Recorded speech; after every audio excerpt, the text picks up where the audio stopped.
We were just at the Seed Food and Wine Festival. It's a huge vegan event that they host. Actually, it's from November 1st through the 6th, ongoing, here in Miami. And we got back from the festival. This relates to eating disorders.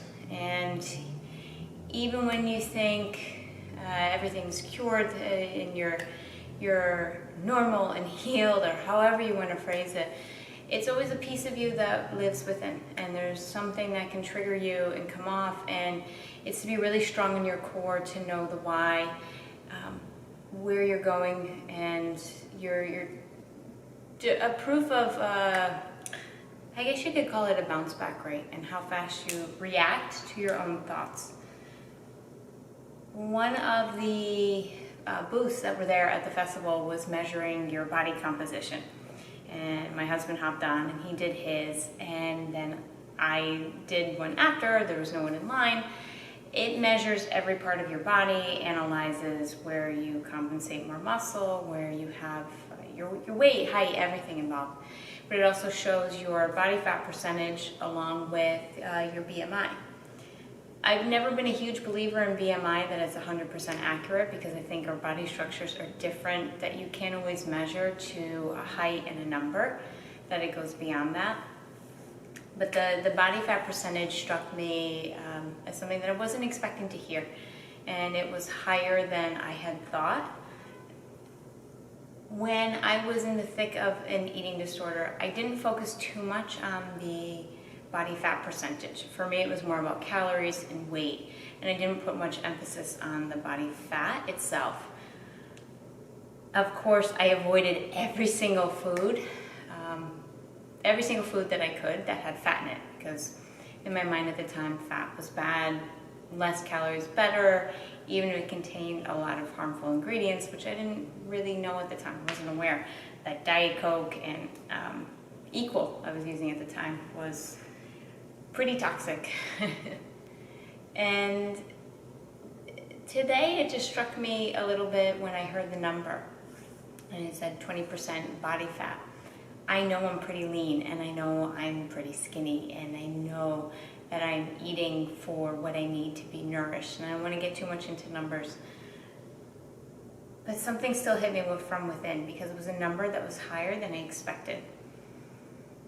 Deep breaths, deep breaths, deep breaths, and I know that I am so much more than just a number, that I'm also a strength in personal, beyond, that goes beyond numbers. And I don't know if I have a full answer to it, but the fact that I'm choosing to come home to eat something, a meal that I'm going to cook for myself, that I'm not going to skip out something for calories, that I'm not going to skip out on fats or healthy fats, because I think it's going to lower my body fat percentage. That's another video for a whole other time, really, because they talk about the necessity of having fat in your diet for actually weight loss, if that's your goal, but for your body to properly function, it's important to have fat in your diet. Something I really didn't understand when I was, years ago, just starting out in an eating disorder. 18, 19 years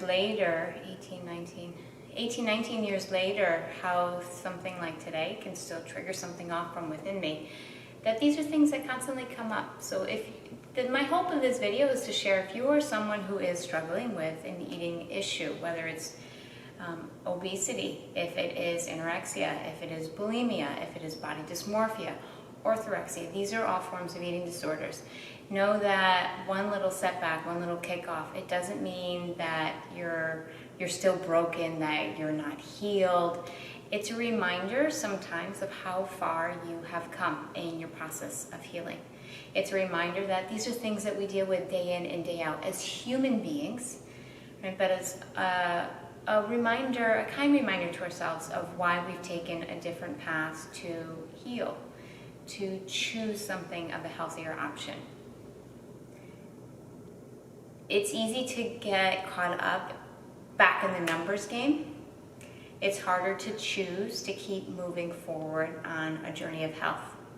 So I encourage you to, if something like this does come up for you, I'd love to hear from you. Comment below, share how you moved forward some of the emotions or thoughts that came up for you, but also know you're not alone, and know that there becomes a point where you can push forward from this. If you're in the middle of still struggling with an eating disorder, that there is hope, there is a way to overcome and to move forward. I hope this was helpful, and I really want to be able to share more videos like this with you. This is something that just came up to me really fresh today, so I had to sit down, record, and share. I'm in a fresh new energy and space here, so a lot more to come. Choose a lifestyle, not a diet, and choose health over skinny any day. There's hope. You can live free.